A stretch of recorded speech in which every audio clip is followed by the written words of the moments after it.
Who would have thought Miro Heiskanen on his strong side would work? Matt Dumba begins to make his presence felt, and plenty more takeaways in a Stars 5-2 win over the Wild.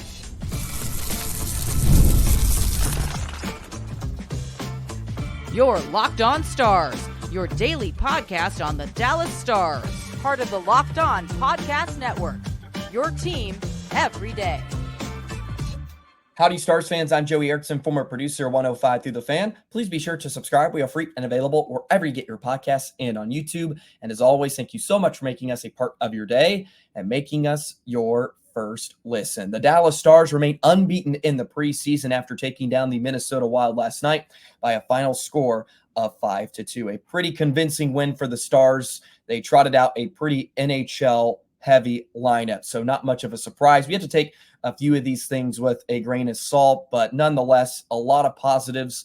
A lot of players stood out, and we're going to dive into all of it on today's episode of Locked On Stars. Got to look at Jake Oettinger for the first time this season. He looks fine, and the roster is beginning to take its shape. Today's episode is brought to you by Game Time. Download the Game Time app, create an account, and use code LOCKEDONNHL for $20 off your first purchase. Please be sure to subscribe, hit the notification bell, never miss an episode of Locked On Stars. Drop a like and drop a comment. What was your favorite moment from last night's game? It was great to see Jamie Benn in action once again. Mason Marchment entered the lineup for his second game of the preseason. They both get on the score sheet, a couple of goals from the two vets, and all in all, a really good performance for the Dallas Stars. And this is sort of a homecoming game for the Dallas Stars, if you will. They play a lot of their regulars, at least most of their top six was in the lineup, bar a few guys, and really a big chunk of their back end with Miro, Dumba, Essa, and Lundqvist were out there as well for the Stars, and they certainly made their presence felt. But my main takeaway, and it's something we've been consistently talking about here on Locked On Stars, is Miro Heiskanen on his strong side. Can you see the difference now? Can you see the difference on the goal he scored? He can shimmy, he can shift. He's so elusive, as we all know, but he's able to shimmy to his forehand now. And he can get that shot away, pick the corner. Gustafsson never saw it. And when he's on his weak side, very rarely is the winger that goes out to close out on him going to allow him to get to his forehand. He would always have to shift to his backhand, and he got around his defender 9 times out of 10, but it was really difficult to pull to your forehand and get that shot off quickly enough before there's a stick there or a body, because the winger is going to force him to the boards every time, to his backhand. You should never let him get to the middle of the rink. That's where he wants to go. But you would never allow him to get to his forehand. Always force him to the wall. And now teams can force him to the wall, but he can still make plays out of it because he's on his forehand. And we saw multiple times off draws as well. Stars win a faceoff, and he can walk down that left wing wall, and then he can curl behind the net. And then he can feed Dumba when he comes around. And then Dumba can make a play off of it. And then Miro can continue to be creative and generate more scoring chances for himself and for others. I think that's my main takeaway right there, is it just opens up so much more, even in his own zone. Look at defensively. There was a moment in the first period, I believe, and he was retreating to recover a puck, had a Wild player on his back, and he's able to curl to his forehand towards the boards for safety, and he makes a play up the ice to Ben, and then Ben kicked it back, and then boom, pass over rink wide, and the Stars are out and running. It just opens up the ice. It allows him to be more efficient and do what he does best, and that's see the ice. It's see the ice. And it's all in front of him now, and it makes a big difference. And I know Pete DeBoer and the staff don't want us to look too deep into the pairings in the preseason, but him and Dumba look pretty good. And that's my other takeaway from tonight is Matt Dumba is sort of being what we're asking of Matt Dumba. And that's to add some physicality on the back end. Hammers Devon Shore, former Stars legend. And someone tried to pick a fight for him and with him, and he was up and ready to go, right? He just adds a little of that snarl, and he had a mistake in the second period that led to a breakaway, but Otter bailed him out, and I thought Otter looked fine in the 40 minutes he played. Dumba's going to make mistakes, and we're going to have to sort of learn to live with that. He's going to have his issues at times, I think, but him and Miro look rather comfortable together, and maybe that's going to be a decent pairing for the Stars. It's still too early, way too early to determine that, and who knows if they're going to be paired together on opening night. Maybe that's not the pairing they want to roll with, but I don't think it's a coincidence. The 2 times Miro's been in the lineup, Dumba's playing alongside him, right? I don't think that's a coincidence. And Dumba made his presence felt. I thought he played a nice game. Miro was Miro Heiskanen, right? Played just under 20 minutes, had 4 shots on goal, which was great, and he picked up a goal. He was +2 on the night. You look at Matt Dumba, had an assist. He played 1951 as well, along with Miro. They played the exact time. They got some power play looks as well. 4 power plays total in the game. No one able to cash in. Jamie Benn got one towards the dying seconds of the power play. Minnesota just got back to full strength when Jamie Benn tapped one home, and Jamie Benn's going to have to probably replace Joe Pavelski net front on the power play. He will sort of take that role, which he's really made for. Not as savvy in terms of deflections as Joe was, and many other players aren't. But he will assume that role net front, take the eyes away from the netminder, and I think he's going to have, possibly 10 to 15 tap-ins this season just right on the doorstep. And that's where he needs to live. And that's where he's scored a lot of his goals lately. You don't see a lot of the snapshots and wrist shots that he used to employ back in the day from the tops of the circles. He's going to be right in around that crease. You look at the game scores. I mean, what more can he say about Stankoven? I mean, the guy's all over the rink. He picks up 2 helpers, 3.35 game score. I mean, he's just all over the ice, making things happen. Connected a few times with Rope and Marchment on the rush. They were fun to watch, just flying around. Marchment had a really active game, sort of a Mason Marchment-esque type of game, just in on the forecheck, and it got rewarded with a goal in the second period off a nice pass from Matt Duchene. So, look, Duchene looked the part. He's stick handling out there. He's choppy. He's trying to make things happen. Just good things all the way around. You look at Lindell and Lundqvist. Lundqvist played over 20 minutes a night as well. They're going to make him play a lot in the preseason, which is good. Just needs it. He needs some time, and I think this is sort of showing where they're leaning right now. Brendan Smith. Look, if Brendan Smith is, I'll be frank. I think if Brendan Smith plays, and maybe this is harsh, but if he plays more than 30 games or maybe 40 games this season, like in that range, then something might have gone wrong for Dallas. And look, it's a preseason game, and he's going to be a good body, right? That's what he was in New Jersey. He's not going to be an impact player, but he's a big body that you can throw out there when you need him, right? But I don't think he's. I think right now, what I'll say is, I think Lundqvist has the edge over him right now, and I think deservedly so. Lundqvist is going to have the edge over him for that kind of sixth defenseman spot, and Brandon Smith is going to be your Joel Hanley. So maybe he gets that 30 game mark, 30 a year, and you feel okay about it. But I don't think he's going to be a lineup regular by any stretch. So we'll see how that all shapes out.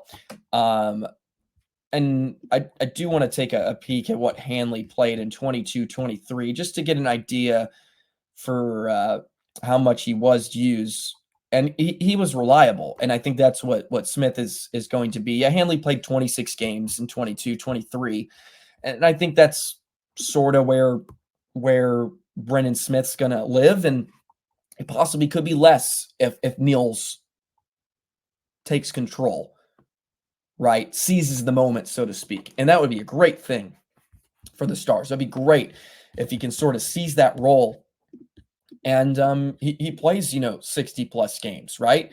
That's big. But all in all, I think the main theme again is Miro on his strong. It just opens up so much for the game. And I know they've undersold it when asked about it, when pushed on it. I just and again, we're taking it a bit with a grain of salt. The Wild had mostly AHL players out there, right? And they're like fifth defensemen. But still, you can just see the impact. You can see the impact, and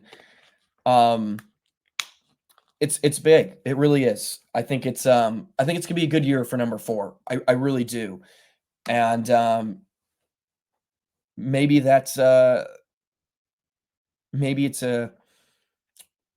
new era on the back end for the Dallas Stars with Miro. All good things. Either way, all good things. Stars take down the Wild by a final score of 5-2. Kyle McDonald scored a wild one in the first period off a deflection off Marco Rossi's stick. And I don't know how Gustafsson didn't see it. I guess maybe it just went off the blade and he lost it. Marchment gets a goal. Jamie Benn gets a goal. And then Pettersson, who I thought played a really nice game too. I believe he hit the post in the contest. And he looked pretty good. He got an empty netter towards the end to close it out. Dominant first period, outshot the Wild 16-4. Like they were all over it in that first period, which is nice. Always good to see on home ice. Alrighty, let's jump into some Jake Oettinger talk. Good to see him back in action and kind of what we would suspect from Otter. We'll talk about him a bit more in just a moment.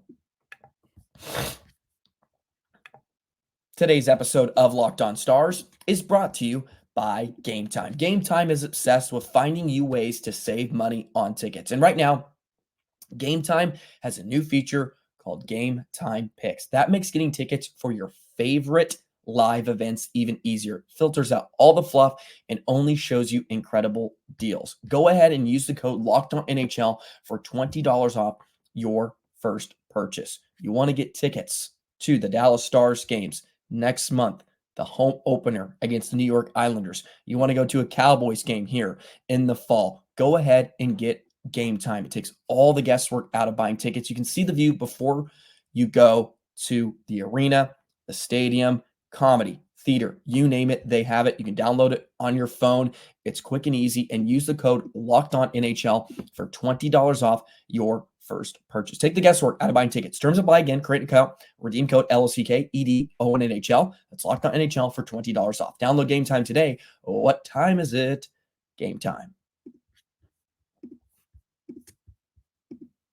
Today's episode is also brought to you by FanDuel. Hey, NFL fans, you can start the season big on FanDuel, America's #1 sportsbook. So when you get a hunch in the middle of the game, you can check out the latest stats, you can view live play-by-play, and get much more on the same page where you place your bets. Sundays are for the NFL. You want to plop up on your couch, you want to watch the Cowboys, you want to watch all those out-of-market games on your TV, and you want to make some money, get in on the action. You'll get started with $200 in bonus bets guaranteed when you place your first $5 bet. That's just $5, and you can get $200 in bonus bets guaranteed. And that's on FanDuel.com. Download the FanDuel app. Get in on the action this fall. FanDuel.com.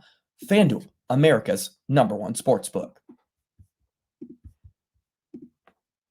So Jake Oettinger played for the first time in the preseason, got into a couple of periods, which was nice to see. And the number one takeaway is Jake Ottinger's healthy coming out of the game. That's all they need out of Jake this preseason. He may slip into one more game, maybe for a couple of periods again, just to get some extra work. But if he can get out of the game healthy, that's the win.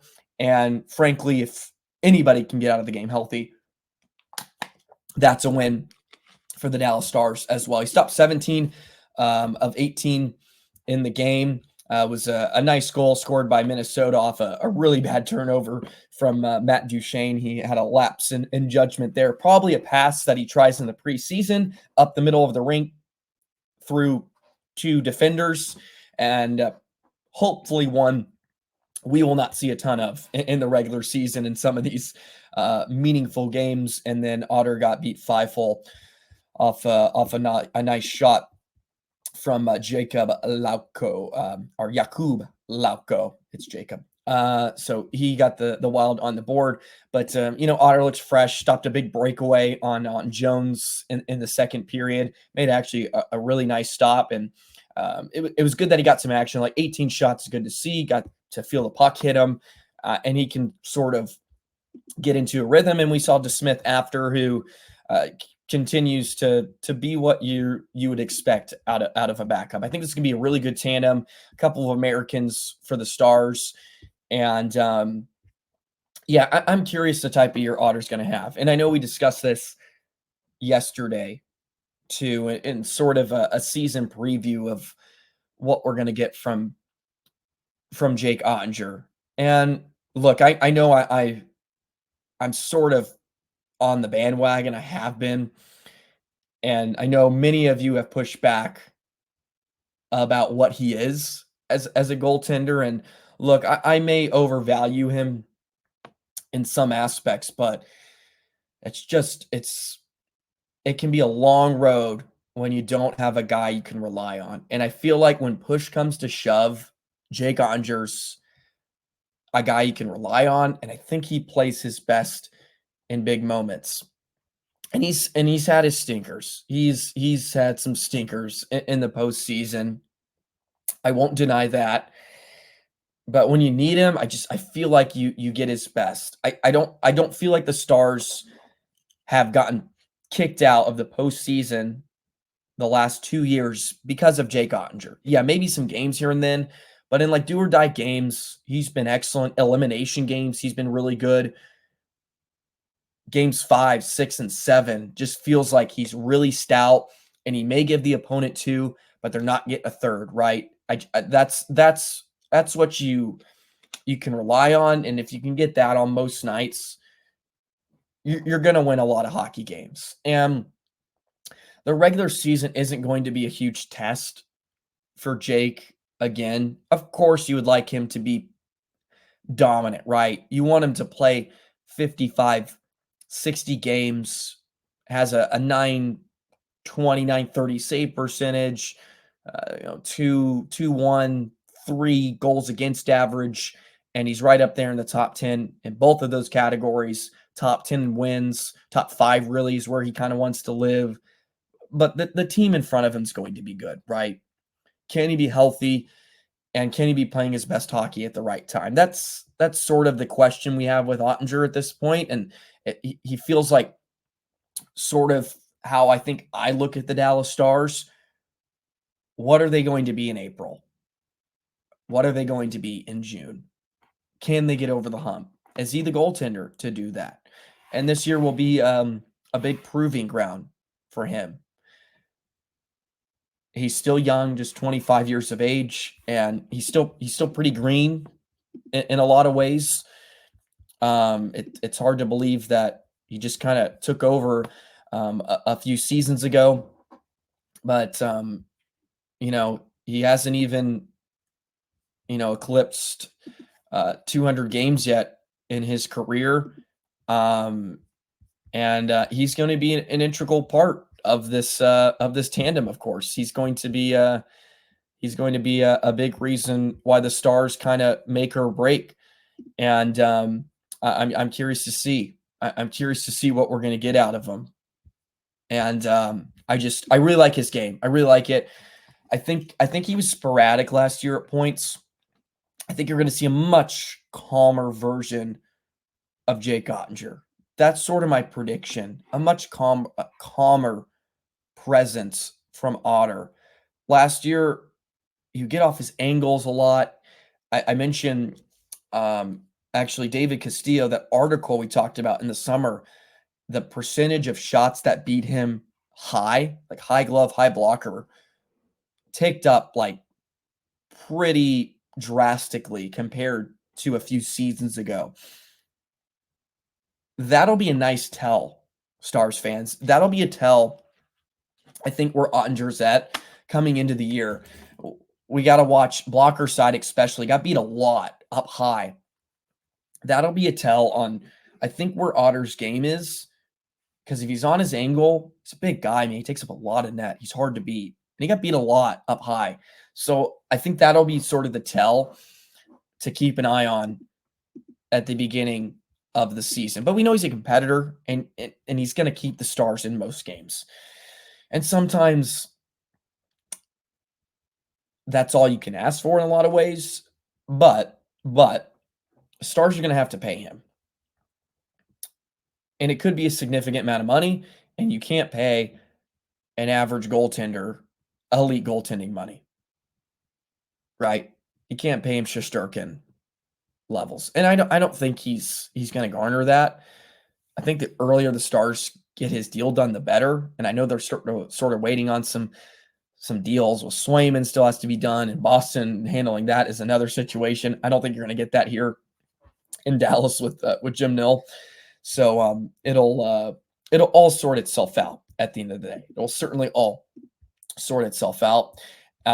He had a minus 0.06 game score, Jake Oettinger did today, but not a ton of high danger quality chances, and Stars are pretty decent in front of him and dominated the play for most part of it. But hey, he's healthy, and really that's the best thing coming out of last night's game. Alrighty, roster begins to kind of take shape. I sort of alluded to this in the first segment, but want to start sort of kind of nailing down what we know and maybe a few questions out there that we're still waiting to be answered. And we'll do that in just a moment. Today's episode of Locked On Stars is brought to you by Indeed. When you need to hire, you need Indeed. They're driven by the search for better. But when it comes to hiring, the best way to search for a candidate isn't to search at all. Don't search, match with Indeed. If you need to hire, you need Indeed. It's a matching hiring platform with over 350 million global monthly visitors, according to Indeed data, and a matching engine that helps you find quality candidates fast. Ditch the busy work. Use Indeed for scheduling, screening, and messaging, and you can connect with candidates faster. Join more than 3.5 million businesses worldwide that use Indeed and hire great talent fast. You don't have a ton of time. You just want candidates that match your job requirements. Listeners of this show will get a $75 sponsored job credit to get your jobs more visibility at Indeed.com/lockedon. Just go to Indeed.com/lockedon right now and support our show by saying you heard about Indeed on this podcast, Locked On Stars. Indeed.com/lockedon. Terms and conditions apply. You need to hire. You need Indeed. So one of the sort of conclusions I'm coming to when it comes to the Stars roster is the 6th, 7th defenseman spot. It feels like Nils Lundqvist is going to win it, I think. I put quotations, win that 6th spot along Lindell, because I think we have an idea. It's going to be Lindell, Harley, not Lindell, Harley, Lyubushkin, Miro, Dumba, if we're sort of inferring off what we saw this past week, and then Lindell, Lundqvist. I think Lundqvist I'll say that Lundqvist have a much better ceiling than Brendan Smith at this point. Let him play it out. Let's see what we get out of him. And he's looked pretty decent in the preseason on the attack in the offensive zone. He's carrying the puck, does have some confidence with it, but we've seen that in the past as well. We certainly have, but he feels like he's going to kind of get a chance to start there, right? And let's see how long he holds on to it. That's the question. How long is he going to hold on to it? And you also can't forget about Petrovic. He's going to start in the AHL, but let's say Smith really isn't cutting it, and they don't love the Lundqvist look. You're going to maybe possibly see Petrovic, but probably not to start the season. I think that's sort of the 6th, 7th defenseman rotation we're going to see. Can Lundqvist hold on to it? I mean, he's played over 20 minutes the past couple of games and had an assist here last night, and he's doing things that you would sort of expect in the preseason. But can he really take hold of that position and play 60 plus games next season? That's sort of the benchmark. And can the Stars trust him enough to do that? I think the penalty kill is going to be pretty solid. Like, Dumba's a good PK guy. Lyubushkin can step in. I think Dumba and Lindell are going to be kind of your top pairing when it comes to your PK unit. Dumba and Lindell out there will, I think, work perfectly. Your deployment up front will be, Johnston, Stankoven can play. Steele, Johnston, Steele, Rope. You have plenty of bodies there. Ben and Seguin can certainly kill penalties at this point in time. You're going to be fine personnel wise there. As I said in the first segment, Jamie Benn, I think, will sort of take over that net front role that Joe Pavelski held for the past few seasons here in Dallas. Just makes sense. Seguin will probably be that on the second power play unit, which he's sort of already adapted his game into that. Stankoven may be on the top unit. I think Johnston, well, I don't think Johnston will be on the top unit. You're going to see Miro, Johnston, probably Rope, Ben, and I guess you could throw Stankoven on there too. They have a wealth of weapons to use, right? They have a plethora of options. I think Johnston and Stankoven would be really, really great together. You get them on the flanks. Ben sets up in front. You got Miro, and then you can, mix in possibly Rope. Stankoven could be sort of your high slot guy, that bumper position, if you will. He could sort of mix in there too. That might be a nice spot for him because he can dish. He can set up for that high tip play. I would love to see Johnson sort of rotate on both power plays. I think you keep him sort of on that right flank where he makes things happen, and he can drop down the left side. He can set up for that one-timer. I think if you keep him constant, and you could do Miro too, keep Miro and Johnston together, and then for the second unit, you can kind of toss in Duchesne. Seguin can be your net front. Marchment can be your kind of high tip guy as well, / bumper position. But you keep Miro and Johnston constant, and you throw the pieces around them. I think you're gonna have really, really two nice power play units that are not only creative but can finish. And the power play really lost some juice, especially in the postseason. But they went along there for a few months. It wasn't quite firing on all cylinders, and it can be confidence driven, and a lot of it is streaky sometimes.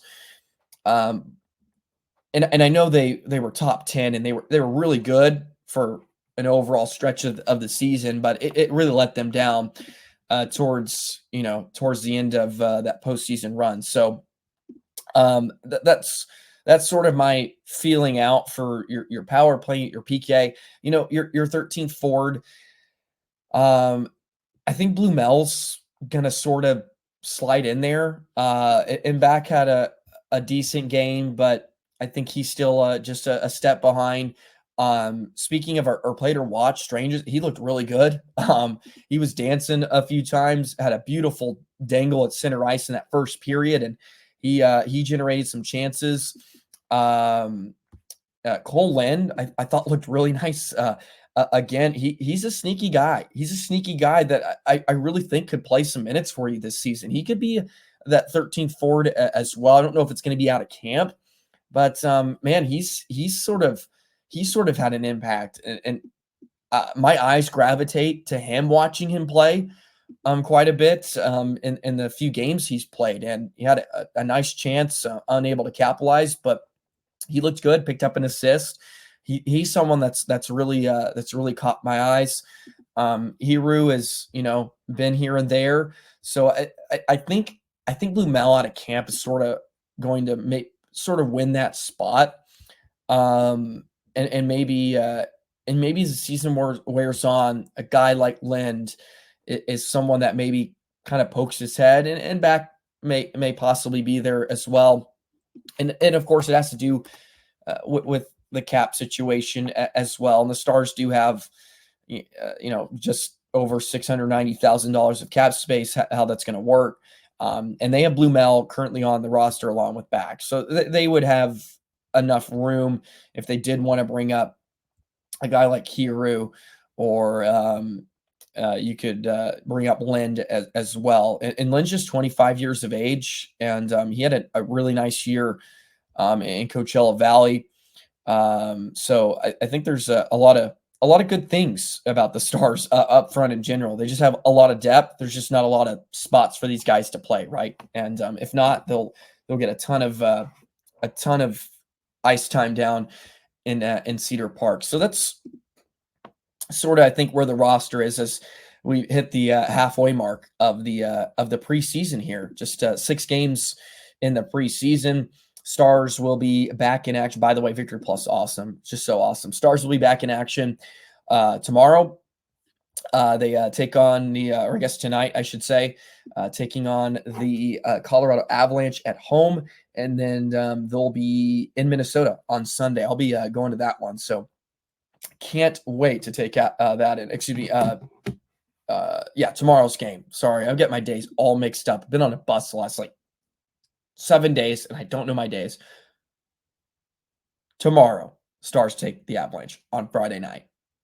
That's what it is, on Friday night. And then they'll be in Minnesota on Sunday, and that'll be fun too. Unfortunately, maybe it's a Minnesota Wild homecoming game. We'll see who gets sent here from from Dallas, but maybe it's not what we saw here last night. Anyways, that'll wrap up today's episode of Locked On Stars. Oh, that felt good. I'll be honest. Felt good. I think we did a lot of good. We're starting to see everything sort of come together, and boy, I'm just pumped. I'm excited. I'm pumped. I'm pumped for what's about to come. Alrighty. Thank you so much, as always, for the love and support. The videos lately have been doing fantastic, and that's makes me feel great. Makes me feel awesome. And I really appreciate all you that tune in and comment and say nice things, or just want to be engaged and talking about what you're looking forward to. It's just great. Let's continue to grow, and let's continue to have fun here on Locked On Stars. That's what we're here. That's what we're here to do, man. And we're going to continue to pump out episodes every single day. And the regular season is right around the corner. So go ahead and buckle up. It's Dallas Stars hockey time, baby. Have a great rest of your day, and see you tomorrow.